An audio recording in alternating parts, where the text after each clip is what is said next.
So, as is usually the case, I caught a news article, and then an article led to an article, which led to another article, which led to another article, which led to one of my favorite subjects, which is how the government has been vastly underreporting the rate of unemployment for years. So I thought what we would do is we would take a look at the article that sparked my interest. Then I'm going to show you the extremely grim outlook on the federal unemployment benefits from COVID ending over the weekend. And then I'm going to show you how unemployment is actually calculated and what the national unemployment rate actually is. So this will be both fun and educational. You're welcome. All right, here we go. Let's take a look. Good luck eating out. Ted Cruz faces backlash after suggesting restaurant servers are grifters. Ted Cruz, senator, makes like $200,000 a year, works 137 days a year. Comes out to like $3,500 a week. Something crazy like that. But go ahead, Ted Cruz, who's making $3,500 a week working part-time while being married to a financial executive. Please, Ted, tell us. Ted Cruz faced backlash online on Sunday after he suggested restaurant servers are grifting government money instead of working during the pandemic. Cruz made the remarks on Face the Nation, quote, "I've spoken to small business owners all over the state of Texas who are trying to reopen, and they're calling their waiters and waitresses, they're calling their busboys, and they won't come back. And of course, they won't come back because the federal government is paying them, in some instances, twice as much money to stay home."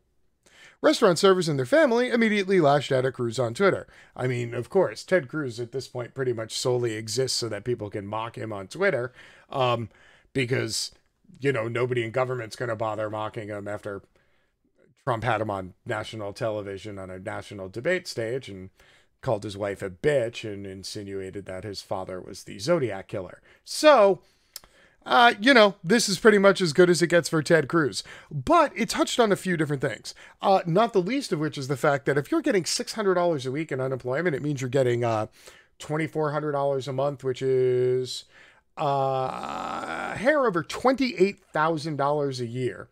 So if you're offering somebody less than $28,000 a year and they won't come back to work, maybe the problem is that you're not paying them enough money. You know, I'm just saying. I mean, does $28,000 a year sound like a ridiculous amount of money to people? Like, I've lived on $28,000. Shit, I've lived on less than $28,000 a year. It is not pleasant. There is nothing more time-consuming and more expensive than being poor. It is a condition that obviously people who make $200,000 a year don't have to contend with. So, this led into a few different things, not the least of which is what the government's going to do now that the unemployment ran out over the weekend. Well, there's a number of suggestions and another number of things being battered around, but nobody's actually put together a clear-cut plan to slap onto Trump's desk because, you know, there's nothing Trump loves more than sitting behind a desk and signing stuff because, you know, it makes him look like a big boy. Look at me, I'm wearing my big boy pants. Woo! I can sign my own name. Yay! So, real quick.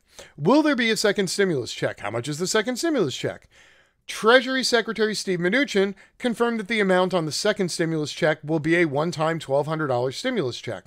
You know, like the first one that some people got, I don't know, 3 months ago, 4 months ago, that some people still have not received.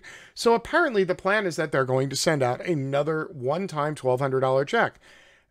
And this is the part where I remind you that the average rental payment in America is $1,179 a month, which means if you're giving somebody a $1,200 check, the vast majority of Americans are going to take that check, they're going to flip it over, they're going to sign it, they're going to hand it to their landlord. Their landlord's then going to take that check, flip it over, sign their name on it, and give it to the bank to pay their mortgage. So essentially, what we're doing is we're going to take another $1 trillion and we're going to launder it through the working class and give it to the bank. It's just a couple of extra steps and a few extra days. So, well played, Steve Mnuchin, making sure your banker friends are well taken care of there. It's good call. Good call on the one-time check, which is happening a second time, but go ahead. Let's keep calling it a one-time check. Basically, if you're eligible for the first check, you're eligible for the second check. It should be the same amount. Now, unemployment, and this is the bigger issue, what we're going to get to here. Senate Republicans are leaning towards a proposal that would extend enhanced unemployment benefits, but they would no longer be $600 a week. Mnuchin told CNBC that unemployment benefits would be based on approximately 70% wage replacement. This could equate to about $200 or $300 per week for supplemental unemployment benefits rather than the $600 a week Congress authorized under the CARES Act. Why? Because many Republicans, like Ted Cruz, believe that the $600 a week unemployment benefit creates a disincentive for recipients to turn to work because so many people in the United States workforce make less than $28,000 a year in one of the most expensive countries in the world to live in. Just saying. They also argued that some recipients can earn more from unemployment than from employment because their employment sucks ass. Republicans could extend these unemployment benefits without creating, in their view, a disincentive to return to work, by basically giving you so little money that it's still not enough to pay your bills.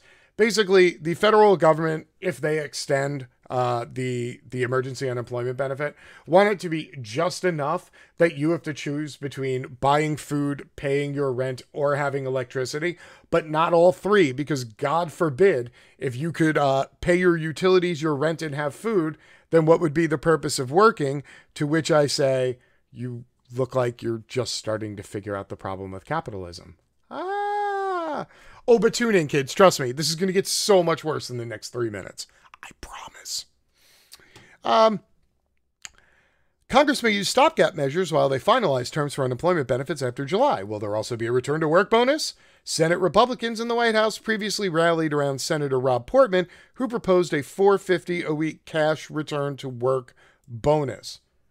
Because we have to incentivize people to go to work because people are staring down the barrel of becoming homeless and they're like, oh, but my job really does suck that much.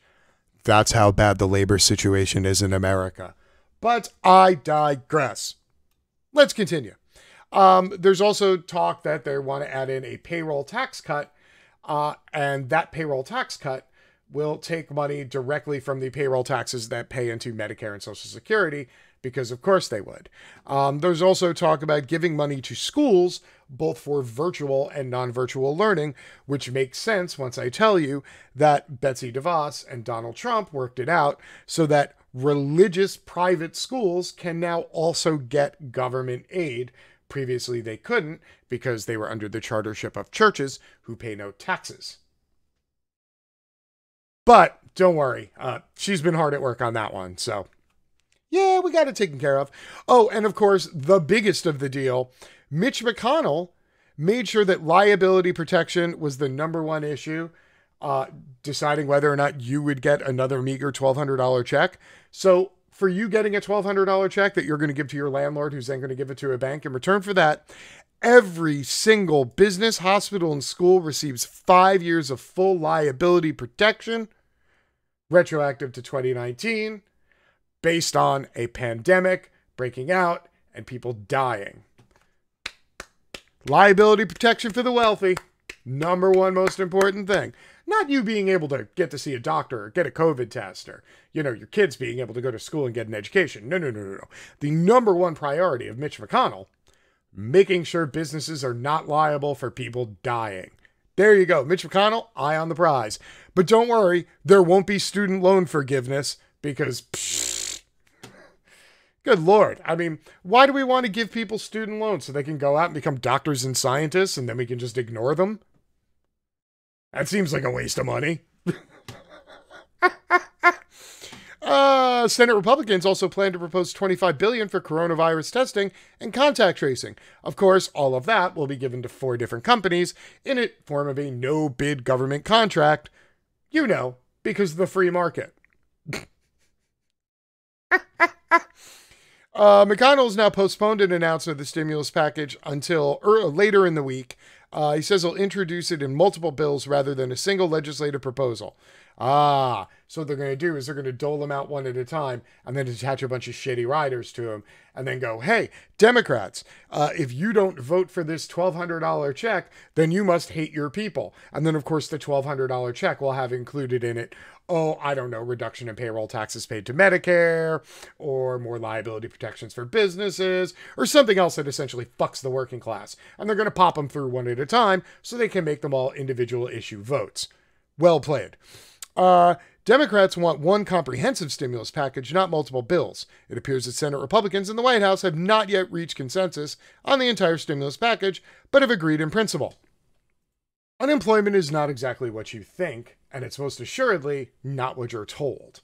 And I'm going to show you what that looks like. Oh boy, are you guys in for it? Here we go. Okay. How does the U.S. actually calculate the unemployment rate? So according to the U.S. Bureau of Labor Statistics, they don't actually track unemployment numbers, but instead they base the all-important, quote, unemployment rate on a survey. You'd think they would collect the numbers from the 50 states who would get them from their unemployment offices, but that's not how it's done. Unemployment rates are calculated based on a random survey called Current Population Survey. No one can accuse the government of being efficient. Rather than calling the main office of 50 state offices or having the 50 state numbers automatically reported, instead the government calls up to 60,000 households every month and then estimates the unemployment rate based on that sample. This is an actual quote from the Bureau of Labor Statistics. Every month, 1/4 of the households in the sample are changed so that no household is interviewed more than 4 consecutive months, which means they're actually only calling about 15,000 people. Out of 330 million people in the country, they're calling 15,000 and then making the unemployment numbers based on an estimate. Yeah! Now, that seems pretty janky, right? But wait, there's more. So it turns out there are multiple types of unemployment. There's essentially what we're going to talk about here. The two are U3 and U6. So what's the difference? The U6 rate is unemployment rate that includes, quote, discouraged workers who have quit looking for a job and part-time workers who are seeking full-time employment. The U6 rate is considered by many economists to be the most revealing measure of a country's unemployment situation, since it covers the percentage of the labor force that is unemployed, underemployed, and discouraged. Now, there are two rates, U6 and U3. U6 shows a lot more people being unemployed. Would you care to guess which one it is we use for reporting? Yes, we use U3.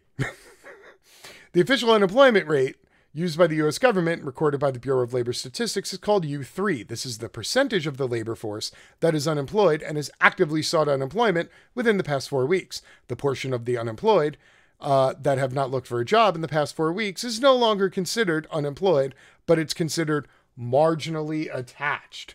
U6, on the other hand, factors in this marginally attached percentage of the labor force in its unemployment calculation. So basically, they have what they consider to be the unemployment percentage of the, quote, labor force, and then what the actual unemployment is of all people who could work but aren't working. So that would discount people in the military, people who are institutionalized, people who are in prison, or people who are on federal disability. And then everybody who's under the age of, I want to say 16, and everybody who's over the age of whatever retirement is now 68. So basically, out of all those people, you have some people have jobs, some people have part-time jobs and are looking for a job, and then some people have been unemployed for so long that they're like, why even bother? The people who say I've been unemployed for so long, why even bother? The government doesn't count them, thus bringing the unemployment rate way down when they report it to you. So here's a different way to look at unemployment. This is the employment population ratio. So if you take the number of jobs and you divide it by the population, you get the percentage of the population that is working. You'd think this would be a much more accurate indicator than the unemployment rate. So roughly of all those people between 16 and 68 who can work, how many of them are working? Well, that rate has slowly gone up. As you can see, back in 2010, it was at about 58%. And it slowly crawled up and it got all the way up to just about 63%. 63% of all people who could be working were working. And then the COVID shutdown happened. Currently, I mean, it dropped all the way down to about 51%. It's now at 54%. So it's roughly 1 out of every 2 people who are, quote, in the workforce who have not, quote, stopped looking for work have a job. The other half do not. That's how high unemployment is. Here's the current unemployment rate. So if you look at U3 and U6, U3 would be what the government reports. It's the red line here. U6 would be the gray line, which is what the government doesn't report. So we're showing right now that unemployment is at about 11.1%. That's what the government is reporting. The actual number of people in the, quote, labor force who are unemployed right now is about 18%. Now, there's a third number here, this blue line, that's called shadow stats. You're wondering what a shadow stat is. I'm going to explain it to you. The government is really underestimating unemployment by even more than our numbers suggest, since, quote, long-term discouraged workers were defined out of existence in 1994. The new U6 numbers only include short-term discouraged workers. Long-term discouraged workers have been completely removed from the labor force and not counted. I believe long-term is more than a year. So if you look at the number of people who could be working, i.e. between 16 and 68, who could be working, the percentage of those people, the unemployment rate of that total batch of people, is somewhere around 32%.